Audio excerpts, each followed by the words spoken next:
It's midsummer in the Highlands and I'm heading out west with my old buddy and fellow photographer Mark Hamblin.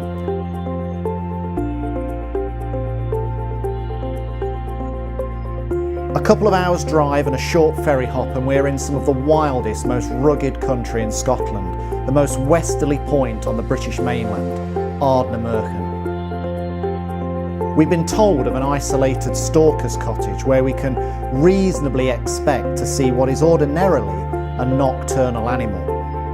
And as we get stuck into one of Mark's legendary meals, it's not long before we do. It's a pine marten. It's far too dark for photography tonight, but it's a really good sign. Pine martens are normally very wary, but here it's not unusual for them to emerge in the early evening. And although these martens are used to the comings and goings of people, we're setting up a makeshift hide just to put them a little bit more at ease. Quite nice to be out here on a sunny, blustery day, just setting up, because in 3 hours when we're down here for the evening session, this little hideaway enclave is going to be midge hell.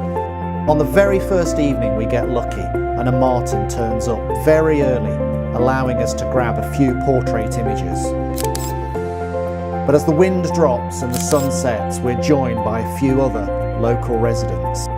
I like to think that everything has its place in this world, but when it comes to midges, that philosophy is severely tested. I'm not sure the martens are that keen either. The next few evenings are all wet and still, perfect midge conditions, and after hours and hours of lying on my belly with no martens turning up, my resolve and my body is weakening. The next day the weather improves and we're back in business. We're due a bit of luck and we get it.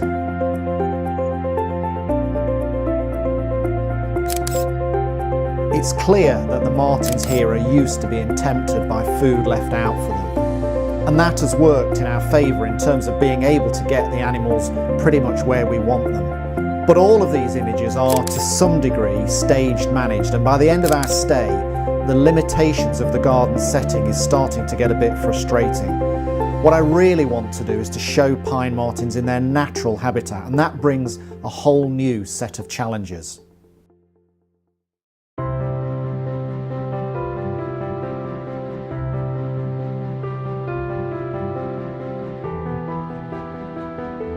Truly wild martens, by that I mean martens that are not routinely fed by people, are very difficult to get close to us, so I'm not even going to try.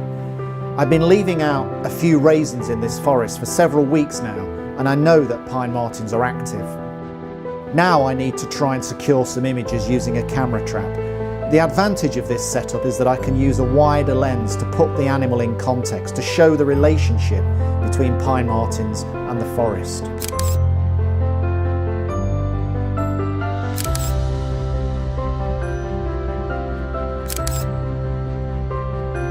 The restoration and expansion of native pine woodland in recent decades has been a real lifeline, not only for pine martens but for other species that depend on this unique habitat. And really, if I'm honest, this quest to photograph pine martens is nothing more than an excuse to tell the story of Scotland's pine wood. This forest used to stretch almost coast to coast, a rich mosaic of trees and ground flora, sculpted by natural processes. Today, Scotland's pine forest is reduced to just 1% of its former range, isolated fragments of ageing trees. The pine marten then is a beacon of rewilding, a symbol of how, by restoring native woodland and improving forest connectivity, species like pine martens and others can bounce back. The return of this super stoat goes hand in hand with the return of the forest.